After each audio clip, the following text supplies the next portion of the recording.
Hey guys, Davis Alexander here. I know you guys had some questions for me. I'm going to try and get through as many as possible and hopefully give you the best answer. First question from Mario Lefebvre.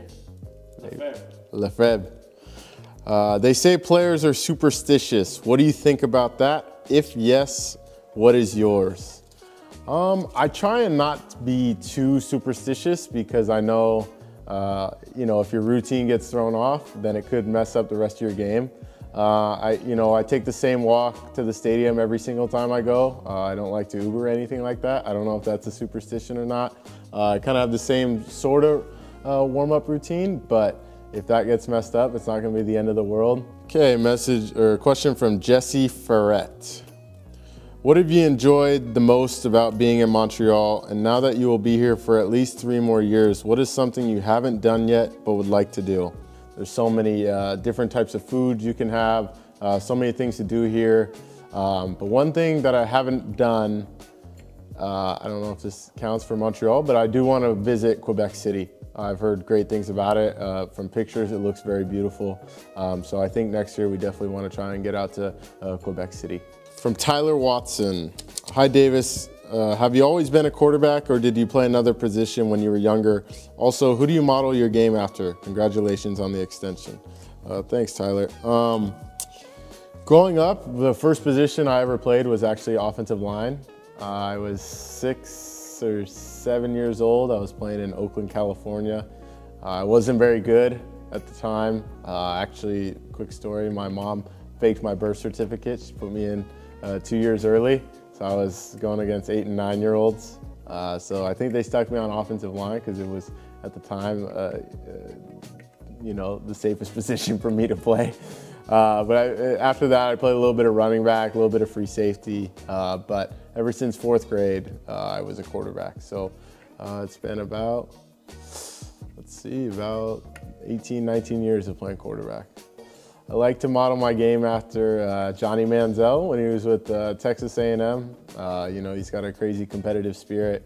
He stays mobile and always extends the play. So I really liked watching Johnny play growing up. From Charles Chartrand. Hello, Davis. I imagine you know that with the talent you have, you could have been a starting quarterback for any CFL team. So what made you decide to stay with the Alouettes? That's a great question. I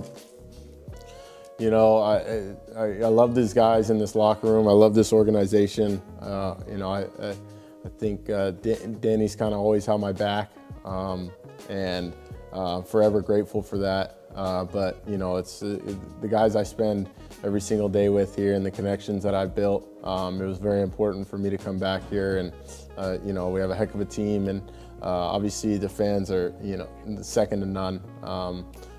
You guys come out every single game and show us your incredible passion. So I think those are a couple top factors for me. Okay, question from Francois Lagarde. When you're playing on the road with a loud crowd, does it make it tough to stay focused? How do you maintain your concentration in those situations? Yeah, I think the most important part about playing in front of a loud crowd, like we did maybe when I went to Saskatchewan, the most important part is just the communication and actually just the play call. We're one of the few teams out there, I think, that actually doesn't believe in doing the silent count. So you got to make sure your voice is prepared before you go into that game. Question from El Marco. Have you tried poutine since you joined the Alouettes? Yes, I've had poutine many times since I've been here. I think it's tasty. I don't know what my favorite kind is. I think so far it's maybe been the cheeseburger type poutine. Maybe that's probably quite an American answer, but I would probably say cheeseburger would be my favorite, maybe. From Carl Eric, I'm gonna try Robitaille. How far can you throw the ball? I think the farthest I've ever thrown it in a game in the air is 71.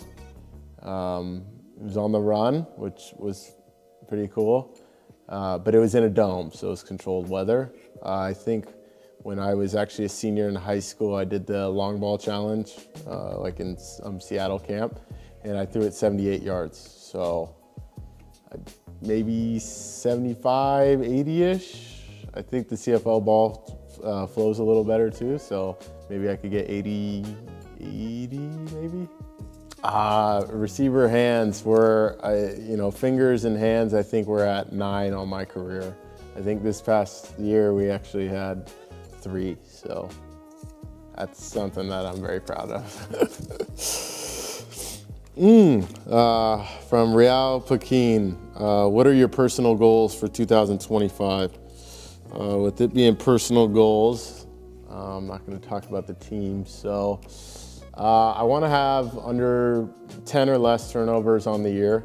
If I don't turn the ball over, I think we're going to be a pretty good football team for 2025. That's probably the only statistical goal that I have. From Ludovic Bernier. Hey Davis, which rule in Canadian football was the toughest for you to get used to when you first arrived in Canada after playing American college football? I think the toughest one might have been just the timing of the receivers being able to waggle and have that forward motion. Because when you first get here, you kind of want to make sure, since you don't do it down south, you kind of want to make sure that you're doing it right and that the guys are timing up with how you're doing it. So you're tempted to look from left to right side, make sure everyone's lined up with you. But obviously you can't be doing that because you need to watch the defense rotation and all that stuff. So that was probably the toughest, first couple weeks, even, preseason games. You had to fight the urge to look to your left or look to your right when your guys were waggling. Thank you for all the questions. Look forward to seeing you guys in 2025 at the stadium. And as always, go Owls, go.